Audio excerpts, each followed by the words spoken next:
Hey, are you a high achiever who struggles with perfectionism? Do you get stuck in the cycle of overthinking?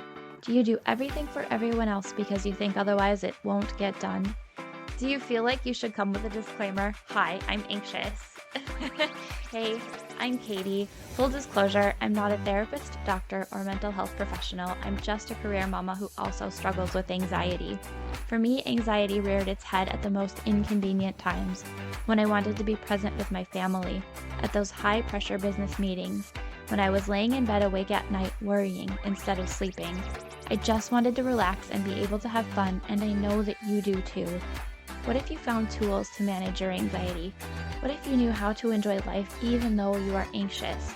Look, it's time to put down that third cup of coffee and swap it for some lemon water. We're going to get control over anxiety so it can stop controlling you. Let's go, girl. Sweet Anxious High Achiever, welcome to the High I'm Anxious podcast. I'm so glad that you're spending some of your time with me today. I want to talk with you today about joy. And that is something that I think is common to hear about during the holiday season, which is the time that this podcast episode is going to air. And I think it's something that unfortunately is all too foreign to us as anxious high achievers in terms of a feeling that we feel very often in our lives or a state of being. And I was reading through the definitions of joy, and one of the words that came up repeatedly was contentment, and another was happiness. And I thought about those two things and how, as anxious high achievers, we can struggle to feel or find those states in our own lives. So, in today's episode, I just want to encourage you to find some ways that you can experience some joy, some contentment, some happiness in your life. And so, what this looked like for me recently was I sat down just with a pen and paper, and it was easier for me to focus on specifically the holiday season. What are some ways that I can experience some happiness, joy, contentment in my daily life during the holiday season?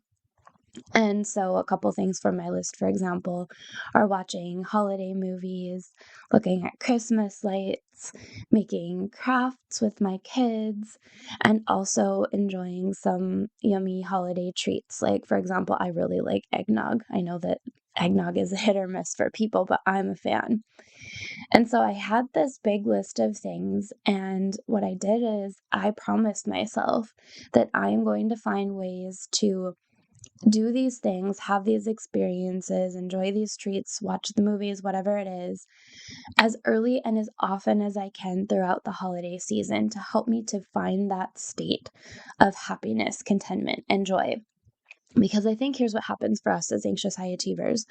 We tend to put off pleasure or joy or contentment or happiness, or we maybe even make it contingent on reaching a certain goal or point or state of completedness of some work that we need to do in order to earn the right to do the thing that brings us contentment, happiness, joy, pleasure, whatever the case might be. I am very guilty of that myself. And at least at some point became aware of it so that I can do something about it. But I will catch myself going, well, first I have to do the dishes and do the laundry and clean up XYZ, and then I can sit down and do this craft with my kids. Or I have to accomplish everything on my unrealistic to-do list today before I would allow myself to sit down and enjoy a movie at the end of the day. When really maybe what your mind, body, soul needs most in the moment, more than doing the dishes, more than checking off something from your to-do list, more than working out, whatever it might be, is that thing that sparks a little bit of joy or contentment or happiness in your life.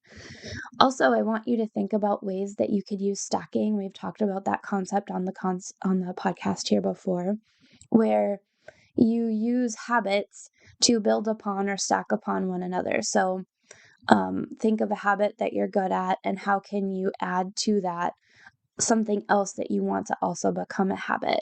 So maybe what you do is you fold your laundry while you watch that Christmas movie. Or maybe you walk on the treadmill while you watch the Christmas movie. Whatever it might be, I want you to think of ways that you could stack some things that bring joy, contentment, and happiness to your life onto those daily routines or habits that you have, so that you can find more ways to enjoy them, sweet anxious soul, because you are so worth it. You are worth enjoying the season. You are worth more than being a workhorse and trying to get all the things done and making Christmas perfect for other people and making the meals and buying the perfect gifts and having them wrapped and having the house beautiful. You are worth just simple joys and pleasures throughout the day. And I want to encourage you to do whatever it takes to find those things and work them into your day so that the season doesn't pass you by. And all of a sudden you look back and think, how is it over? And I worked so hard, and yet I didn't do the things that I could have done for myself to bring myself some joy, to bring myself some happiness, to bring myself some contentment. That's all I have for you today, sweet anxious souls. I know that this is a really simple, basic message, but I think that it's so important to hear, especially going into the holiday season. I want you to find ways to enjoy it, and this is the perfect way to start doing that. Don't wait till the new year to do it. Do it during the season where there's a lot of opportunities for you to experience joy, to experience happiness, to experience contentment, so that you can make it more of a habit in your life throughout the year rather than just the holiday season. Sweet Anxious High Achiever, if you are not already a member of my free Facebook group, I would encourage you to come join. I will be offering a holiday season advent, giving you little tips and ideas that you can use to put some joy into your daily life. And also, it's a place where you can come for just encouragement and to be around other incredible high achievers just like you, sweet anxious. So I'd love to have you there. The link to join is in the show notes. If you're not already a member, we'd love to have you. Thanks so much for joining me today, sweet anxious souls, and I can't wait to talk with you next week. Hey friend, thanks for being here. Did today's episode help you feel more in control of your anxiety? Did it inspire you to rest or relax? Or maybe it challenged you to really look at why anxiety is a part of your life? If so, I'd love to hear from you. If you would take 30 seconds, pause this episode, scroll down in Apple Podcasts, and leave me a review, I would be so grateful. See you next week. Disclaimer, I am not a medical professional and this podcast is not providing therapy or medical treatment. Contents of the podcast are for informational purposes only and are not a substitute for professional medical advice, diagnosis, or treatment. Always consult your healthcare provider with your health questions and concerns.